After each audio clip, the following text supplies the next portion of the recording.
नैब तरामीम की अक्सर शिकें कलअदम करार, अदालतों से मिलने वाला रिलीफ खत्म, अवामी ओहदे रखने वाले सियासतदानों के खिलाफ रेफरेंस बहाल, 50 करोड़ से कम मालियत के मुकदमात पर एहतसाब ब्यूरो का दायरा इख्तियार खत्म करने, बेनामी की नई तारीफ और आमदन से जायद असासों से मुताल्लिक केसेस में बारे सबूत इस्तगासा पर मुंतकिल करने की शिकें खत्म। सुप्रीम कोर्ट ने पीटीआई चेयरमैन की दरखास्तें जुज़वी तौर पर मंजूर कर ली, 3 रुकनी बेंच का महफूज किया गया, 58 सफ़ात पर मुश्तमिल फैसला जारी। कानून साजी पार्लियामेंट का इख्तियार, ऐवान ही तरमीम या तब्दीली कर सकता है। अदालत बुनियादी आईनी हुकूक की खिलाफ वर्जी के बगैर जायजा नहीं ले सकती। मेरी आजिजाना राय में अक्सरियती फैसला आईनी उसूल के खिलाफ है। जस्टिस मंसूर अली शाह का इख्तिलाफी नोट।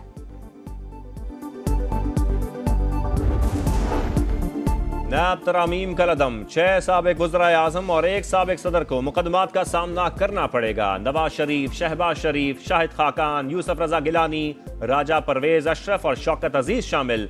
आसिफ अली जरदारी के खिलाफ तोशाखाना और पिंक रेजिडेंसी रेफरेंस चलेगा। रिकॉर्ड 7 रोज में अदालतों को वापस करने का हुक्म।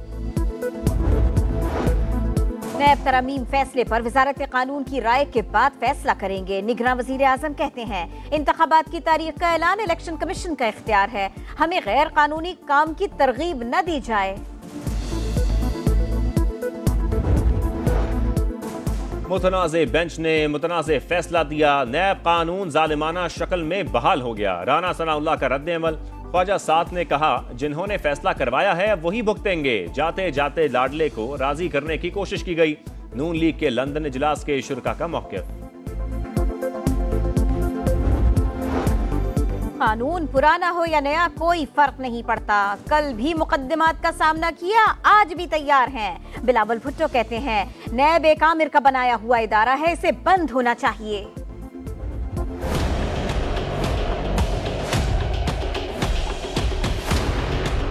सिक्योरिटी या इंस्टेबिलिटी का जो फिजा बने का खतरा है, उसको दूर करने का एक ही हल है कि इलेक्शन कमीशन स्केड्यूल और डेट प्लान करे। जल्द से जल्द जब भी मुमकिन हो इलेक्शन करवाया जाए।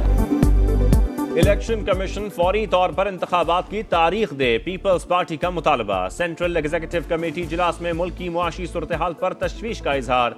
बिलावल भुट्टो कहते हैं 2013 में आरोज इलेक्शन के जरिए पंजाब से बाहर रखने की साजिश की गई।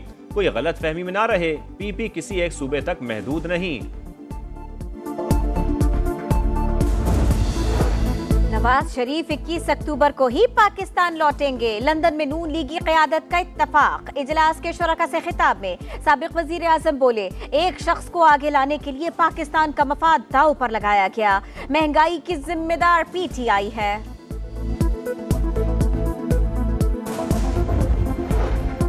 आम इंतखाबात की तारीख इलेक्शन कमीशन का इख्तियार है। सदर मुमलिकत के खत का जवाब नहीं दिया जाएगा। ईसीपी का सुप्रीम कोर्ट में रेफरेंस दायर ना करने का भी फैसला।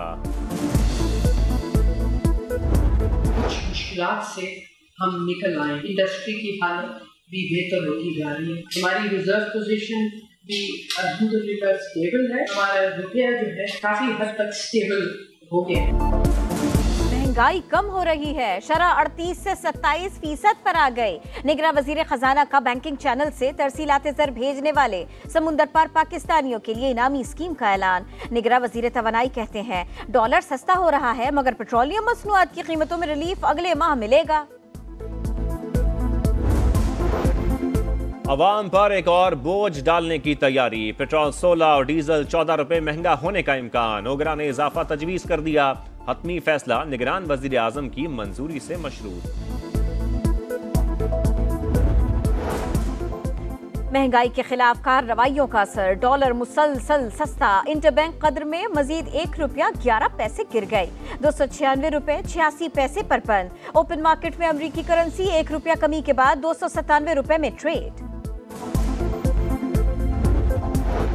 जखीरा अंदोजों को लगाम डालने के लिए मुल्क गिर ऑपरेशन। रेंजर्स की कराची के इलाके बल्दिया में कार्रवाई, 1,40,000 बोरी चीनी बरामद कर ली। जंग, हासिलपुर और कंदकोट से भी हजारों बोरियां कब्जे में ले ली गईं।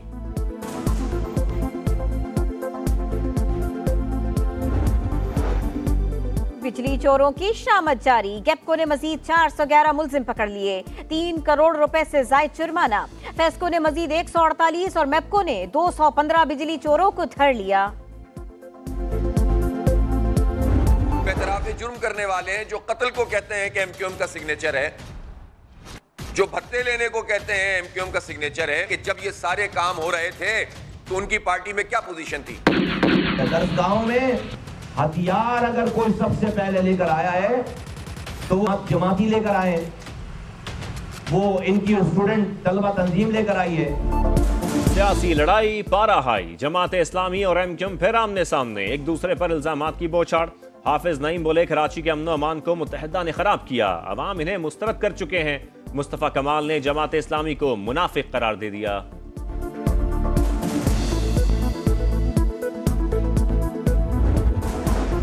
हमारी सरजमीन शरपसंदी के लिए इस्तेमाल नहीं होगी, अफगान हुक्काम की यकीन दहानी के बाद तोरखम सरहद खुल गई, 10 रोज बाद आमद-ओ-रफ्त बहाल।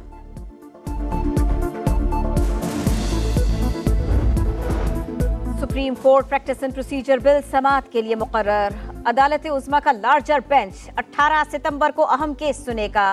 काजी फाइज ईसा 17 सितंबर को चीफ जस्टिस का हलफ उठाने के बाद बेंच तश्कील देंगे। चीफ जस्टिस ऑफ पाकिस्तान की मुद्दत मुलाजमत का आज आखिरी रोज। Good to see you all my friends. Justice Umar Ata Bandial का आखिरी केस के दौरान वकला से मुकालमा। जुडिशल कॉम्प्लेक्स में तोड़फोड़ का केस, परवेज इलाही की दरखास्त जमानत मंजूर। इस्लामाबाद की इंसदादी दहशतगर्दी अदालत की 20,000 रुपए के मुचलके जमा कराने की हिदायत। सिक्योरिटी फोर्सेस की कोयटा के करीब कार्रवाई, अमन के 3 दुश्मन मारे गए। फायरिंग के तबादले में सूबेदार कैसर रहीम शहीद। पेशावर में भी सीटीडी के साथ फायरिंग के तबादले में दाइश के 3 दहशतगर्द हलाक।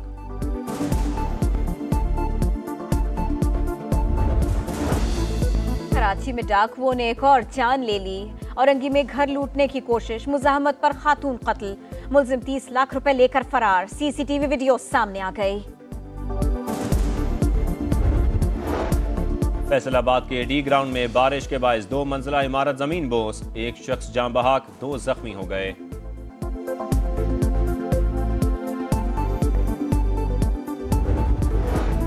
Supreme court practice and procedure bill समाअत के लिए मुकर्रर, अदालत उज़्मा का लार्जर बेंच 18 सितंबर को अहम केस सुनेगा।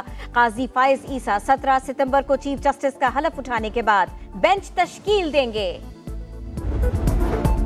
क्या आलमी कप की तैयारी ऐसे होती है? एशिया कप सुपर 4 मरहले में शिकस्त के बाद ग्रीन शर्ट्स की परफॉर्मेंस का पोल खुल गया। फखर जमान और शादाब खान की कारकर्दगी पर सवालिया निशान। बाबर आजम ड्रेसिंग रूम में खिलाड़ियों पर बरस पड़े।